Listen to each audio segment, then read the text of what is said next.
Welcome to Springfield City Council and Budget Committee. My name is Matt Stouter and I serve as the city's Environmental Services Division Director. I also serve as the Metropolitan Wastewater Management Commission's Executive Officer. It is my pleasure to present to you the Environmental Services Division Fiscal Year 25-26 budget. I'd like to start off by acknowledging Lou Alaco and Kevin Vanderwall for their work in helping to develop this budget. I'm going to be discussing the agenda topics that you see on the slide with you today, and I want to acknowledge that you'll also be hearing from Megan Murphy, who works as a Water Resources Supervisor in Environmental Services. Lastly, there will be an opportunity for you to ask questions about anything presented in this PowerPoint presentation during the budget process, or anything in the city budget related to environmental services. Okay, this slide shows the budget overview for environmental services. The top table shows this by program within environmental services, and you'll note that by far the largest component of this is the Regional Wastewater Administration component at $5.2 million. That's Springfield's share for the work that we do to support the Metropolitan Wastewater Management Commission. Modest increases across the board, about 4% over last year's fiscal 25 amended budget. The bottom table on the slide shows this broken down by category. I would note that the personnel services have increased a little bit more than we would expect, given that this is a PERS year for us. We are seeing higher PERS obligations as a city in this fiscal year. Every 2 years we see higher PERS numbers. Materials and services is actually down from our amended budget, and our utility and billing and collection services is roughly the same. That's the amount of money we pay to the Springfield Utility Board for utility services for things like meter reads and that sort of thing. Right-of-way fees are roughly flat. They're up slightly. That's the amount of money that we charge ourselves for the privilege of putting stormwater and wastewater systems into the street itself. And then you'll note that indirects and internal charges are up this year from last. Those are set by the city's finance department, and they are for things for basically for utility rent for keeping for the building space that we occupy, services for IT, finance, human resources, those sorts of things. I'm Megan Murphy, Environmental Services Supervisor. The Environmental Services Division oversees the city's Municipal Separate Storm Sewer System, or MS4 permit. This permit is a key component of the Clean Water Act and helps keep the McKenzie and Willamette rivers fishable and swimmable. The City of Springfield has a Phase 2 MS4 permit. The city also has a special plan to reduce temperature, bacteria, and mercury in local waterways and the McKenzie and Willamette rivers. This plan is also required by the Clean Water Act and is called a Total Maximum Daily Load, or TMDL, implementation plan. Both the city's MS4 permit and TMDL are administered by the Oregon Department of Environmental Quality, or DEQ, under guidance from the Federal Environmental Protection Agency. The MS4 permit and TMDL implementation plan contain a wide variety of pollution prevention measures that cross all aspects of city services, including street sweeping and catch basin maintenance, requirements for the retention and treatment of runoff from impervious surfaces, installation and maintenance of stormwater treatment facilities, public education and outreach, and more. The city's MS4 permit expired on February 28, 2024. The permit is now administratively extended, and implementation of the 6 control measures, including public education and outreach, public involvement and participation, illicit discharge detection and elimination, construction site runoff control, post-construction site runoff for new development and redevelopment, and pollution prevention and good housekeeping for municipal operations is ongoing. The city's updated TMDL implementation plan was approved by DEQ, and implementation of this plan is also ongoing through June 30th, 2029. The City of Springfield and Lane County recently updated an intergovernmental agreement to continue collaborating on stormwater management under each agency's MS4 Phase 2 permit. The IGA defines the stormwater services the city provides on behalf of the county within the urban transition zone, which is the area between the city limits and the urban growth boundary. This partnership eliminates duplicative programs in the UTZ while ensuring compliance with stormwater regulations. The city is financially compensated on a quarterly basis by the county for our work in the UTZ. In fiscal year 25, the City of Springfield received an Outstanding Agency Award from the Association of Clean Water Agencies for work supporting the Upstream Art Storm Drain Mural Painting Program. The city's MS4 permit expired on February 28, 2024. The permit is now administratively extended, and implementation of the 6 control measures, including public education and outreach, public involvement and participation, illicit discharge detection and elimination, construction site runoff control, post-construction site runoff for new development and redevelopment, and pollution prevention and good housekeeping for municipal operations is ongoing. The city's updated TMDL implementation plan was approved by DEQ, and implementation of this plan is ongoing through June 30th, 2029. The City of Springfield and Lane County recently updated an intergovernmental agreement to continue collaborating on stormwater management under each agency's MS4 Phase 2 permit. The IGA defines the stormwater services the city provides on behalf of the county within the urban transition zone, which is the area between the city limits and the urban growth boundary. This partnership eliminates duplicative programs in the UTZ while ensuring compliance with stormwater regulations. The city is financially compensated on a quarterly basis by the county for our work in the UTZ. In fiscal year 25, the City of Springfield received an Outstanding Agency Award from the Association of Clean Water Agencies, or AQUA, for our Upstream Art Storm Drain Mural Painting Program. Our MS4 permit expired on February 28, 2024. The permit is now administratively extended, and implementation of the 6 control measures, including public education, public involvement, illicit discharge detection and elimination, construction site runoff control, post-construction site runoff for new development and redevelopment, and pollution prevention and good housekeeping for municipal operations is ongoing. The city's updated TMDL implementation plan was approved by DEQ, and implementation of this plan is ongoing through June 30th, 2029. The city and Lane County recently updated an intergovernmental agreement to continue collaborating on stormwater management under each agency's Phase 2 permit. The IGA defines the stormwater services the city provides on behalf of the county within the urban transition zone, which is the area between the city limits and the urban growth boundary. This IGA eliminates duplicative programs in the UTZ while ensuring compliance with stormwater regulations. The city is financially compensated on a quarterly basis by the county for our work in the UTZ. The city's MS4 permit is currently under administrative extension. All current measures required by this permit are still in effect, including mapping and maintenance of the public stormwater system, construction site erosion prevention requirements, implementation of stormwater municipal and development codes, and more. Springfield, along with other Phase 2 permittees, are discussing the next MS4 permit issuance with DEQ. Issuance is expected in fiscal year 25. Control measures to prevent stormwater pollution in the current permit are expected to continue, and some new requirements will likely be added. Starting July 1st, 2024, the city's new TMDL implementation plan will begin.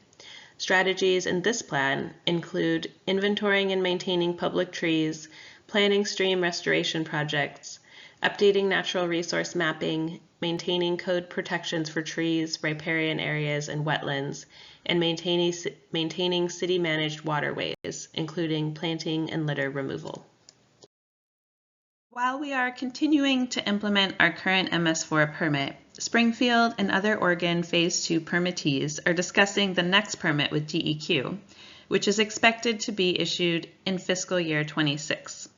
Control measures to prevent stormwater pollution in the current permit will continue, and some new requirements will likely be added.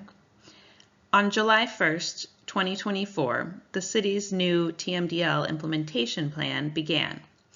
Strategies in this plan include inventorying and maintaining public trees, planning stream restoration projects, updating natural resource mapping, maintaining code protections for trees, riparian areas, and wetlands, and maintaining city-managed waterways, including planting and litter removal.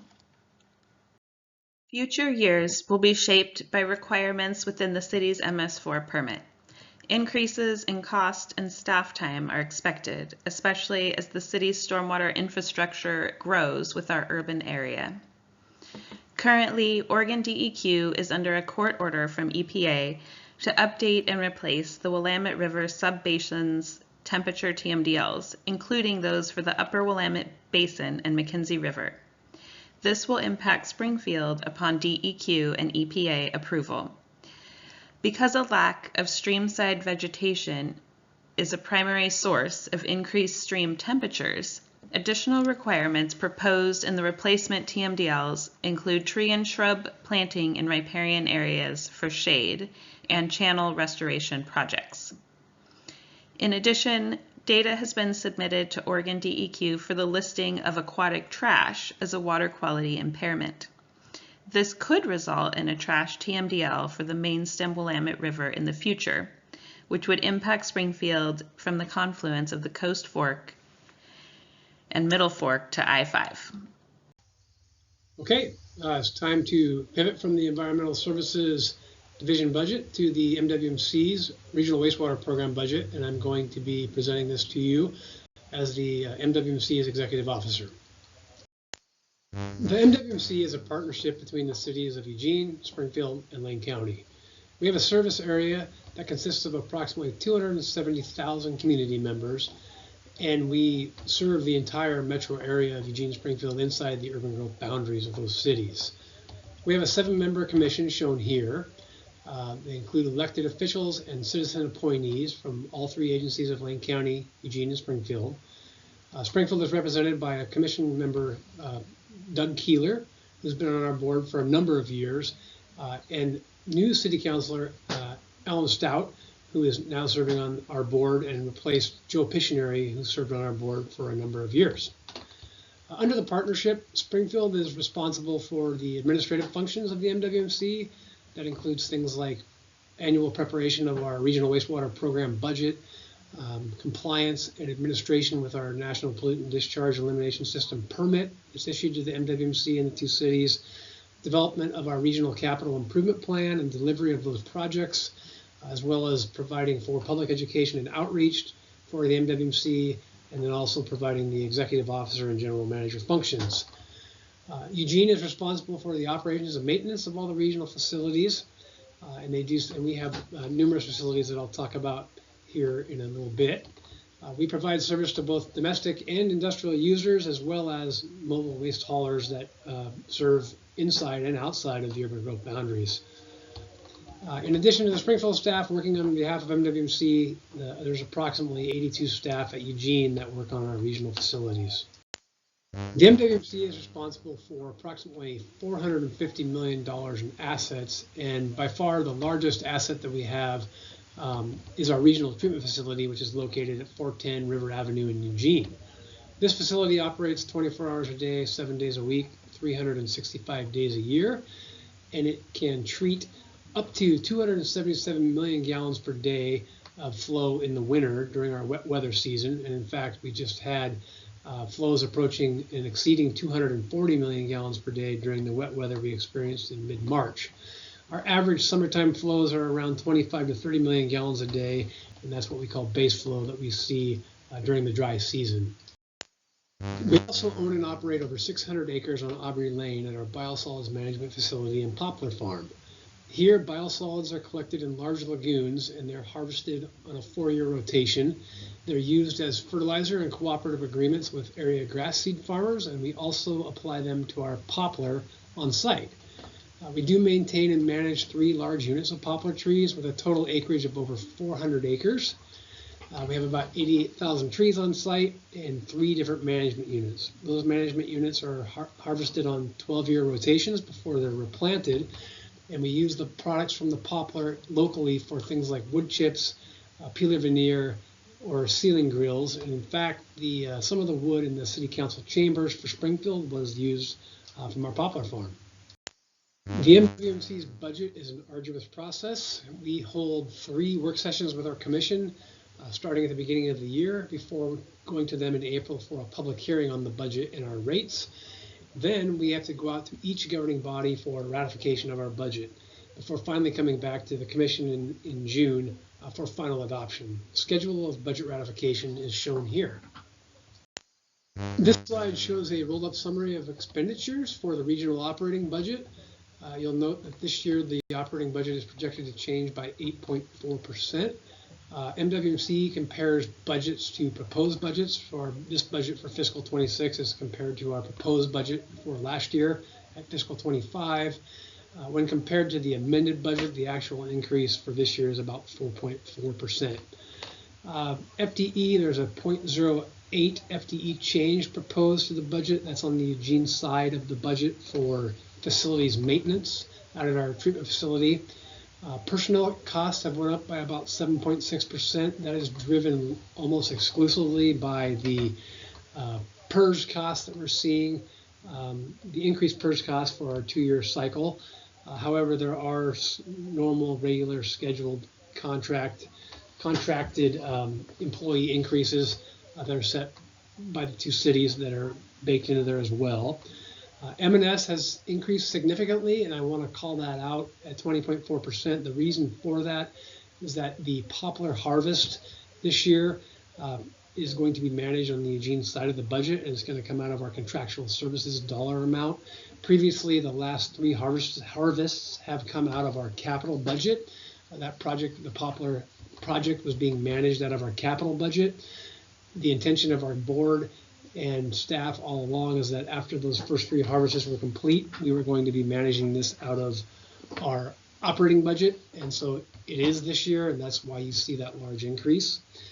And then I'll note lastly that the capital outlay portion of our budget fluctuates quite a lot from year to year based on capital outlay needs at the plant.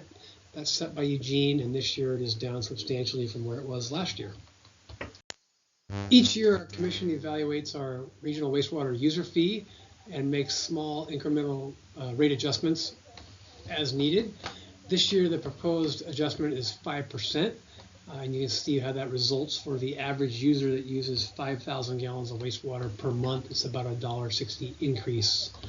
I would note that the average user in Springfield currently uses about 4,200 to 4,300 gallons per month.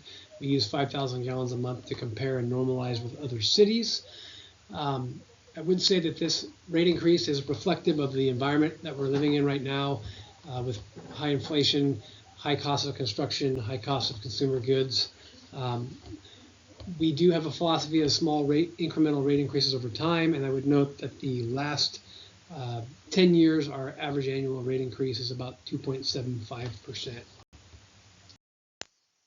This slide shows a rate comparison for our regional wastewater program when looking at other communities across the state. The blue component represents the regional MWMC component of our fee, and the green represents the Springfield and Eugene component. This is looking back at rates that were adopted as of February 1st, 2025, and it assumes 5,000 gallons per month for the average user. I would note that Springfield's local rates are higher than Eugene's due to the fact that Springfield had to take on debt service obligations in the past due to environmental regulations and mandates. Both cities had these mandates, however, Springfield had a smaller population to spread those costs out over. I'll talk briefly about some accomplishments from last year, 2025. First, we successfully delivered our capital program last year, which was multiple millions of dollars. That positions us to meet requirements in our permit. Last year's capital budget was on the order of $60 million. This year's capital budget is on the order of $98 million. The projects that we began last year are under construction and are rolling forward to this year, and they are on progress and on time. We are working those projects presently. We also performed well with respect to permit compliance. We are successfully meeting all of our increasingly stringent wastewater permit requirements in our NPDES permit, and those ratchet up each year based on our actual permit.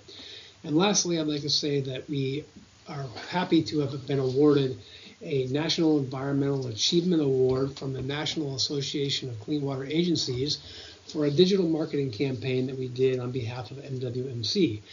That's the third picture there on the right, and you can see Thomas Gray and Laura Lynn Spiro, communications coordinators with MWMC, accepting the award on behalf of MWMC. So a few initiatives for the upcoming year. We are again going to be holding our Clean Water University program in early October.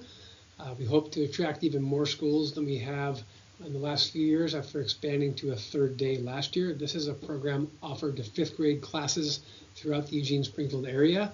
Last year we had 11 classes that attended, and we hope to have even more this year. It's a huge lift and event for staff, lots of volunteer hours and volunteer time, but it's a great event for our community.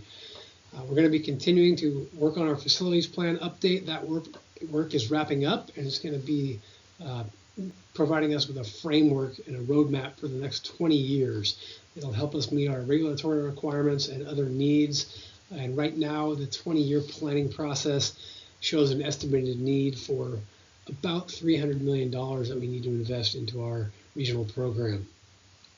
Lastly, I'll mention that we're in year 3 of 5 of our NPDES permit, and we are continuing to move forward to implement a number of requirements and milestones contained within that permit. Our future 3-year considerations are going to focus on 3 primary areas. First, we're going to be focused on implementing our 5-year capital improvement plan, along with our aging infrastructure at the plant, and prioritizing projects that are coming out of our facilities plan. Second, we're going to be implementing a systems development charge methodology update, and that work is going to result from our facilities plan and prioritization of the projects in that plan. And lastly, our NPDES wastewater permit is going to be renewed. Those permits are renewed every 5 years, and we expect permit renewal in fiscal year 27. Each time we have a permit renewal, we see increased requirements and more stringent regulatory requirements in those permits, and we expect that this upcoming permit renewal in fiscal year 27 will be no different. Okay, I'm going to transition into discussing our 5-year capital improvement plan. For fiscal year 25-26, you'll see that our total capital improvement need is just over $100 million. These projects are broken down into categories that you see on the screen. Most of our projects are in plant performance, and these include large dollar projects, capital projects like our switchgear project, our admin building projects that I'll be talking about in the coming slides. We also have a large equipment replacement and major rehab need. We're going to be replacing a tractor out at our biosolids facility. We're going to be investing in various pieces of equipment that need to be replaced in our laboratory. We also have some things in our secondary clarifier, our rake arms, and a few things in our sludge holding tanks that need to be replaced. Altogether, it's a $100 million need for 5 years, and you can see that the 5-year total is around $175 million. All of our capital improvement projects this year are carryover projects that were started last year. 2 on the slide here that I wanted to call out, one being our administration and operations building project. This project is where we're going to be gutting and updating a 45-year-old administrative building and our operations building, which houses our operations console. This is a $20 million project that we broke ground on earlier this year. It requires setting up a redundant operations console during construction to ensure a smooth treatment and no disruptions to our process. The second project is our aeration basins improvement project. We're going to be doing updates to the piping in these systems, the electrical systems, the communication technology systems, and the large blowers in the systems, as well as the HVAC equipment. These basins are the heart of our secondary treatment process and are in need of upgrade to meet regulatory requirements. And this project carries with it a large dollar value price tag of about $40 million. Finally, I'd like to highlight our electrical switchgear and transformer replacement project. We are expecting to begin work on this project later this fiscal year. We are going to be replacing the existing equipment that you see in this picture that's reached the end of its service life, along with several other major transformers across the plant. These systems have reached the end of their service life, and they have long lead times, up to 2 to 3 years in some cases. This project will involve setting up temporary power sources, doing field testing and coordination to reduce disruption of our treatment processes and ensure that our plant operates efficiently. It will also ensure that we don't have issues with our power supply and that we can provide reliable service without disruption. That concludes the Environmental Services Division budget presentation. I thank you for watching and look forward to any questions you might have during the budget committee process.